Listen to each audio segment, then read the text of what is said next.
నారాయణపేట అప్పకపల్లిలో ఇందిరమ్మ ఇళ్ల నిర్మాణానికి సీఎం రేవంత్ రెడ్డి శంకుస్థాపన చేశారు. ప్రస్తుతం ముఖ్యమంత్రి రేవంత్ రెడ్డి మాట్లాడుతున్నారు. లైవ్ చూద్దాం. నారాయణపేట జిల్లాగా అవతరించి ఈ మారుమూల ప్రాంతంలో ఒక మెడికల్ కాలేజ్, ఒక నర్సింగ్ కాలేజ్, ఒక పారామెడికల్ కాలేజ్ అన్నిటిని కూడా ప్రారంభించుకోవడము అని అంటే ఈ ప్రాంతానికి పేదలకు సేవలు అందించడానికి ప్రభుత్వం చిత్తశుద్ధితోని పట్టుదలతోని ముందుకు వెళ్తున్నది.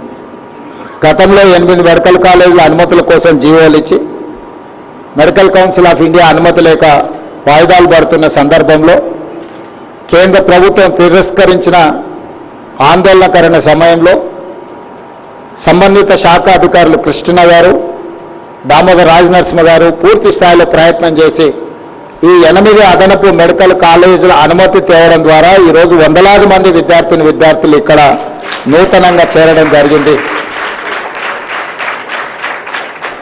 ఈ ప్రభుత్వం చిత్తశుద్ధితోనే విద్యార్థుల భవిష్యత్తును తీర్చిదిద్దాలని తండాలలో, గూడాలలో, మారుమూల పల్లెల్లో పేదలకు ఉచితంగా నాణ్యమైన వైద్యాన్ని అందించాలని ఒక పట్టుదలతో ముందుకు వెళ్తున్నది. అందులో భాగంగానే ఈరోజు మీకు కావాల్సిన ఇన్ఫ్రాస్ట్రక్చర్, అన్లెస్ అంటిల్ ఇన్ఫ్రాస్ట్రక్చర్ లేకుండా, టీచింగ్ నాన్ టీచింగ్ స్టాఫ్ లేకుండా మీరు ఒక గొప్ప డాక్టర్లుగా రాణించడం అనేది కష్టం. దీనికి ప్రభుత్వమే పూర్తి స్థాయిలో సహకారాన్ని అందించి ప్రభుత్వం పర్యవేక్షించుకుంటూ ఈ కార్యక్రమాన్ని ముందుకు తీసుకెళ్తేనే ఇది విజయవంతం అవుతుంది. మేము ఎంత చేసినా ఇన్ఫ్రాస్ట్రక్చర్ మీద మేము హండ్రెడ్స్ ఆఫ్ క్రోర్స్ స్పెండ్ చేసినా ఈ ఇన్ఫ్రాస్ట్రక్చర్ను సరైన విధంగా నిర్వహించుకొని విద్యార్థులు ఉపయోగించుకొని మీరు రాణించినప్పుడే వీటి వల్ల ప్రయోజనం చేకూరుతుంది. Government can construct structures, buildings. Doctor Babasaheb Ambedkar గారు ఒక మాట చెప్పారు, రంగుల మేడలు, రంగుల గోడలు, అద్దాల మేడలు అభివృద్ధిని తీసుకురావు. నిజమైన పేదవాడికి సంక్షేమం అందినప్పుడే, ముఖ్యంగా విద్య వాళ్ళ దగ్గరికి చేరినప్పుడే అభివృద్ధి జరుగుతుందని డాక్టర్ బాబాసాహెబ్ అంబేద్కర్ గారు చెప్పారు. ఇక్కడ ఉన్న వాళ్ళందరూ నా సూచన ఒక్కటే, రంగుల గోడలు, అద్దాల మేడలు ప్రభుత్వం నిర్మించగలదు. కానీ ప్రభుత్వానికి అంటే కూడా అందులో ఉండే విద్యార్థులే వాటిని నిర్వహించుకొని అవి భవిష్యత్ మీ తర్వాతి తరాలకు కూడా, మీ తర్వాతి వచ్చే విద్యార్థులకు కూడా వాటిని నాణ్యతతో కూడుకున్న వాటిని మీరు అందిస్తే నిజంగా మనము ఈ విద్యలో రాణించిన వాళ్ళమవుతాం. ఈరోజు ఎంబీబీఎస్తోనే మీ విద్య ఆగదు, తర్వాత పీజీలు చేయాల్సిన అవసరం ఉన్నది. మీ స్థానిక ఎమ్మెల్యే గారు కూడా పీజీ డాక్టరే, ఇప్పుడు చదువుతున్న డాక్టరే. మీ అదృష్టం, మీ డాక్టర్ స్టూడెంటే. ఐ థింక్ రీసెంట్ డేస్లోనే పర్ణిక గారు పీజీ ఎగ్జామ్స్ రాసినట్టుంది. సో మీ వర్టికల్లోనే, మీ కేటగిరీలోనే, మీ కోవాలో సంబంధించిన మీ డాక్టర్లకు సంబంధించిన మీ ఫ్యామిలీ నుంచే ఈరోజు నారాయణపేటకు శాసనసభ్యురాలుగా ఉండడం అనేది మీ అందరి అదృష్టం. మీ కష్టాల గురించి, మీ అవసరాల గురించి, మీకు ఇక్కడ కావలసిన వసతుల గురించి మీతో పాటు డాక్టర్ పర్ణిక గారు కూడా సంపూర్ణమైన అవగాహన ఉన్నది. తప్పకుండా ఈ నారాయణపేట జిల్లాకు కావలసిన ఈ ప్రాంతంలో ప్రారంభించబోయే మెడికల్, నర్సింగ్ అండ్ పారామెడికల్, అదేవిధంగా ఇంటిగ్రేటెడ్ రెసిడెన్షియల్ స్కూల్స్, వీటన్నిటిని కూడా నిధులకు ఇబ్బంది లేకుండా సంపూర్ణమైన అభివృద్ధి కార్యక్రమాలను ప్రభుత్వం ముందుకు తీసుకెళ్తుంది. ఈరోజు పేదలు చదువుకున్నప్పుడే, పేదలకు విద్య అందుబాటులోకి వచ్చినప్పుడే ఈ రాష్ట్రం అనేది అభివృద్ధి పదం వైపు నడుస్తుంది. వీటన్నిటిని అందిపుచ్చుకునే బాధ్యత మీ అందరి మీద ఉన్నది. ఈరోజు ప్రభుత్వం ఎంత చేసినా మీరు వాటిని సద్వినియోగం చేసుకోకపోతే మీరు తిరిగి పేద ప్రజలకు సేవను అందించలేరు. ఇది ఉద్యోగం కాదు డాక్టర్ ప్రొఫెషన్ అనేది. డాక్టర్ ప్రొఫెషన్ అనేది ఒక భావోద్వేగం, ప్రజలతో మీకు ఒక అనుబంధం, ఒక ఫ్యామిలీ కనెక్షన్ ఉంటేనే మీరు ఇవి చేయగలరు. లేకపోతే మీరు ఈ వృత్తిలో రాణించలేరు. మిగతా వృత్తిలో మీరు ట్రాన్సాక్షన్ రిలేషన్స్ పెట్టుకోవచ్చు, కానీ you cannot continue transaction relation in medical field. ఇది ఒక హ్యూమన్ టచ్తో చేయాల్సిన వృత్తి. ఇదేదో సాంకేతికంగా యథాలాపంగా మనం ఏమైనా చేస్తే అది వాళ్ళ ప్రాణాలకే ప్రమాదకరంగా మారుతుంది. కాబట్టి మీరు అందరూ కూడా జీవితంలో చాలా భవిష్యత్తులో ఎదగాల్సిన వాళ్ళు.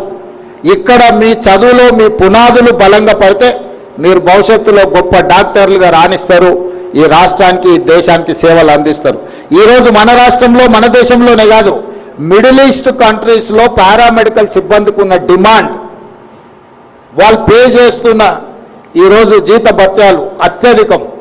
ఈరోజు మిడిల్ ఈస్ట్ కంట్రీస్ నుంచి యూరోపియన్ కంట్రీస్ వరకు మన ఇండియన్ స్టూడెంట్స్ వైపు చూస్తున్నారు, ఇటువైపు నుంచి సర్వీసెస్ తీసుకోవాలని.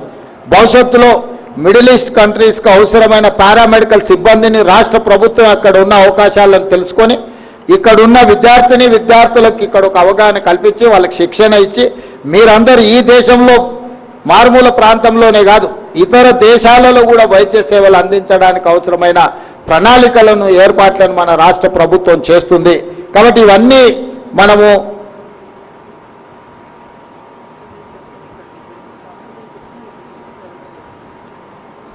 పర్ణిక గారు చెప్తున్నారు, హాస్పిటల్ని కంప్లీట్గా బిల్డింగ్ని ఇక్కడికే షిఫ్ట్ చేస్తాం, ఇక్కడ నుంచే రన్ చేస్తామని చెప్పి నారాయణపేటలో ఏదైతే ఈరోజు తాత్కాలికంగా అక్కడ ఉన్నదో కంప్లీట్ హాస్పిటల్ని మనం ఇక్కడికే షిఫ్ట్ చేయాలన్న ఆలోచన ఉన్నది. తప్పకుండా తొందరలోనే ఇక్కడికి షిఫ్ట్ చేయడం, ఇక్కడికి మార్చడం జరుగుతుంది. ఏదేమైనా నా సూచన ఒక్కటే, ఇది ఒక అద్భుతమైన అవకాశం. జీవితంలో ఇది అత్యంత కీలకమైన సమయం. ఈ సమయంలో చదువు పట్ల నిర్లక్ష్యం వహిస్తే మన జీవితాంతం బాధపడుతూ ఉండాల్సిన పరిస్థితులు వస్తాయి. ఈ సమయంలో మీరు నిబద్ధతతోని ఏకాగ్రతతోని మీ చదువులో రాణిస్తే జీవితకాలం మీరు లక్షలాది మందికి ఆదర్శంగా నిలబడే అవకాశం ఉంటుంది. కాబట్టి ఇక్కడ ముఖ్యంగా 70 సంవత్సరాల తర్వాత మొట్టమొదటి హైదరాబాద్ రాష్ట్రానికి మహబూబ్ నగర్ జిల్లా నుంచే బూర్గుల రామకృష్ణారావు గారు ముఖ్యమంత్రిగా ఉన్నారు. మళ్ళీ దాదాపుగా 70 సంవత్సరాల తర్వాత ఈ మహబూబ్ నగర్ జిల్లాకు ఈ ప్రజల ఆశీర్వాదంతో ఈ జిల్లా నుంచే ముఖ్యమంత్రి అయ్యే అవకాశం తెలంగాణ రాష్ట్రానికి ఈ జిల్లాకు వచ్చింది. నేను పాలమూరు బిడ్డగా చాలా గర్వంగా ఈరోజు నేను వేదిక మీద నుంచి మాట్లాడుతున్నా. నా జిల్లా అభివృద్ధి కోసం, అది విద్య కోసం కావచ్చు, వైద్యం కోసం కావచ్చు, సాగునీటి ప్రాజెక్టుల కోసం కావచ్చు, పరిశ్రమలను అభివృద్ధి చేయడం కోసం కావచ్చు, ఎన్ని వందల వేల కోట్ల రూపాయలైన రాష్ట్ర బడ్జెట్ నుంచి కేటాయించి ఈ జిల్లాని అభివృద్ధి పదం వైపు నడిపించడానికి నా శాయశక్తుల కృషి చేస్తా. ఇది ఒక గొప్ప అవకాశం. ఈ జిల్లా ప్రజలు ఆశీర్వదించబట్టి ఈరోజు తెలంగాణ రాష్ట్రానికి 2వ ముఖ్యమంత్రిగా తెలంగాణ 4 కోట్ల ప్రజలకు నాయకత్వం వహించే అవకాశం వచ్చింది. ఈ జిల్లా రుణం తీర్చుకునే అవకాశం నాకు వచ్చింది. ఈరోజు ఈ ప్రాంతంలో గతంలో ఎంతోమంది, ముఖ్యంగా చిట్టం నర్సిరెడ్డి గారు లాంటి సీనియర్ ప్రజాప్రతినిధులు ఈ ప్రాంతం నుంచి ప్రాతినిధ్యం వహించారు. అందుకే ఈరోజు అన్ని అనుమతులు చీఫ్ సెక్రటరీ గారిని ఒకసారి ఎగ్జామిన్ చేయమని చెప్తున్నా. ఇక్కడున్న ఈ మెడికల్ కాలేజ్ వీటికి చిట్టం నర్సిరెడ్డి గారి పేరు పెడితే తప్పకుండా అది సముచితంగా ఉంటుంది అని నేను భావిస్తున్నా. దాదాపుగా 50 సంవత్సరాలు ప్రజా జీవితంలో వారు ఈ ప్రాంత ప్రజలకు సేవలు అందించారు.